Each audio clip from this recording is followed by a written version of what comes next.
தமிழ் திரையுலகினுடைய மூத்த தயாரிப்பாளரும் இயக்குனருமான ராஜன் அவர்கள் நேற்று தற்கொலை செய்து கொண்டார். சென்னையில் இருக்கக்கூடிய அடையாறு ஆற்றில் குதித்து தற்கொலை செய்து கொண்ட அவருடைய இறுதி ஊர்வலம் பார்த்தீங்கன்னா சடங்குகள் எல்லாமே இன்னைக்கு நடக்க போகுது. நேற்று இறந்த இவருடைய உடல் பார்த்தீங்கன்னா பிரேத பரிசோதனை முடிந்து குடும்பத்தாரிடம் ஒப்படைக்கப்பட்டது. அவருடைய உடலுக்கு திரைத்துறையினர் மற்றும் அரசியல் தலைவர்கள் திரண்டு அஞ்சலி செலுத்திட்டு இருக்காங்க. தமிழ் திரைப்படத்துறையில மூத்த தயாரிப்பாளரும் இயக்குனருமா இருக்கக்கூடியவர், அதாவது நடிகருமான ராஜன் 85 வயது உடையவர். கடந்த 1983ஆம் ஆண்டு வெளியான பிரம்மச்சாரிகள் திரைப்படத்தின் மூலமாக தயாரிப்பாளராக அறிமுகமானார்.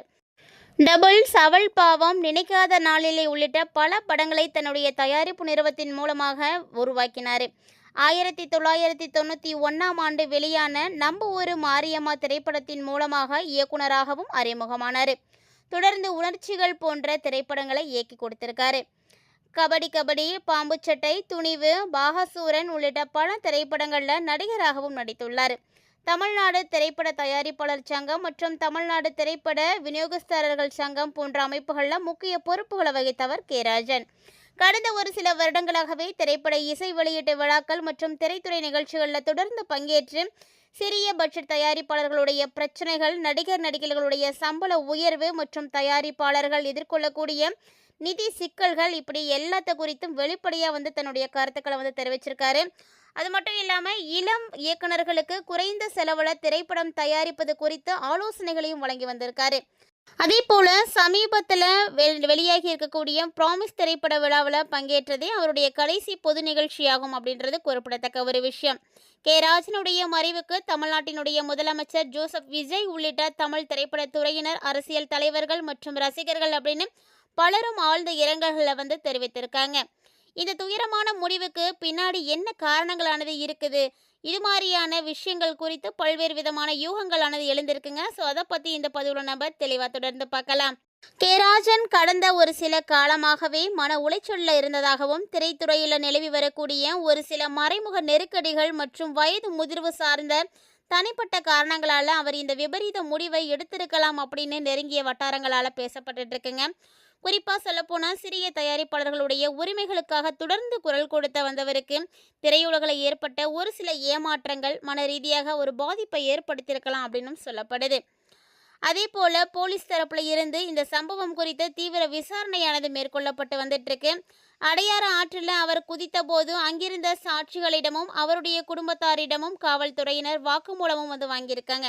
முதற்கட்ட விசாரணையின்படி இது சந்தேகத்திற்கு இடமில்லாத தற்கொலை என்பதை போலீஸ் தரப்பு உறுதிப்படுத்தியிருக்காங்க. அது மட்டும் இல்லாமல் இது மாதிரி நிறைய பிரச்சனைகளுக்கு இடையில ராஜன் தற்கொலை செய்துட்டு இருக்கக்கூடிய விவகாரம் தற்போது விஸ்வரூபம் எடுத்திருக்குங்க.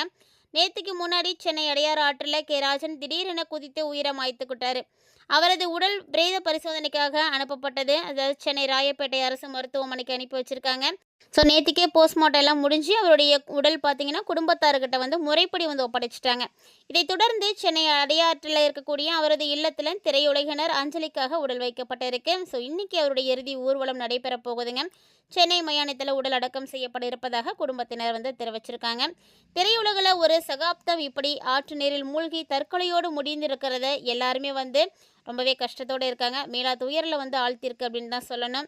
ஸோ இவருடைய இறப்பு குறித்து முதலமைச்சராக இருக்கக்கூடிய ஜோசப் விஜய் வெளியிட்டிருக்கக்கூடிய இரங்கல் செய்தியில் தமிழ் திரைப்படத்துறையினுடைய மூத்த தயாரிப்பாளரும் இயக்குனருமாக இருக்கக்கூடிய நடிகர், திரைப்பட விநியோகமாக இருக்கக்கூடியவர், தன்னுடைய தனித்துவமான பங்களிப்பை நல்கியவர் ராஜன். அவர் தமிழ் சினிமாவினுடைய போக்கு குறித்து தொடர்ந்து துணிச்சலோடு தன்னுடைய கருத்துக்களை வெளிப்படுத்தி வந்தவர். அவர் பல சகாப்தங்களை திரைப்படத்துறையில் நெருங்கி பயணித்திருக்காரு. ஸோ அவருடைய பங்களிப்பு நினைவு கூறத்தக்கவை அப்படின்னும், அவருடைய பங்களிப்பை திரைத்துறை மற்றும் என்றைக்கும் நினைவில் வைத்திருக்கும் அப்படின்னு குறிப்பிட்டிருக்காரு. ஸோ ராஜன் அவர்களுடைய இரங்கலை தாங்க முடியாமல் குடும்பத்தாருக்கும் அவருடைய நண்பர்களுக்கும் திரைப்படத்துறையினருக்கும் தன்னுடைய ஆழ்ந்த இரங்கலையும் ஆறுதலையும் தெரிவித்துக் கொள்கிறேன் அப்படின்னு அவர் பதிவிட்டிருக்காரு.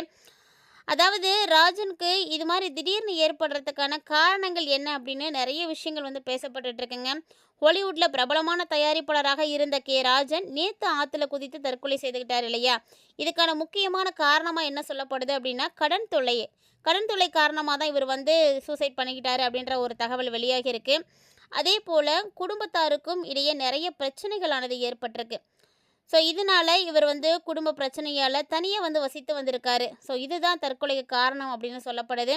ஸோ நேத்திக்கு ராஜனை அடையாறு பக்கம் அழைத்து போன அவருடைய டிரைவர் செய்தியாளர்கள்ட்ட என்ன கூறியிருக்காருன்னா, அதாவது அவர் வாக்கிங் போக வேண்டும் அப்படின்னு என்னை வந்து அழைச்சிட்டு போனார். அவர் எந்த விதமான மாற்றமும் வந்து அவர்கிட்ட வந்து எனக்கு எதுவும் தெரியவும் இல்லை.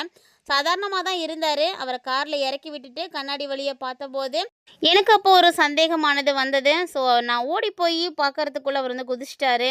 ஸோ ராஜன் என்னுடைய மாமா, என்னுடைய அண்ணனுக்கு அவருடைய மகளை வந்து திருமணம் செய்து வைத்திருக்கிறார் அப்படின்னு உறவினர் ஒருவர் வந்து தகவலை வந்து பரிமாறியிருக்காரு. ஸோ அதாவது ராஜன் மாமா தனியாக இல்லை, குடும்பத்தில் தான் இருந்தார்.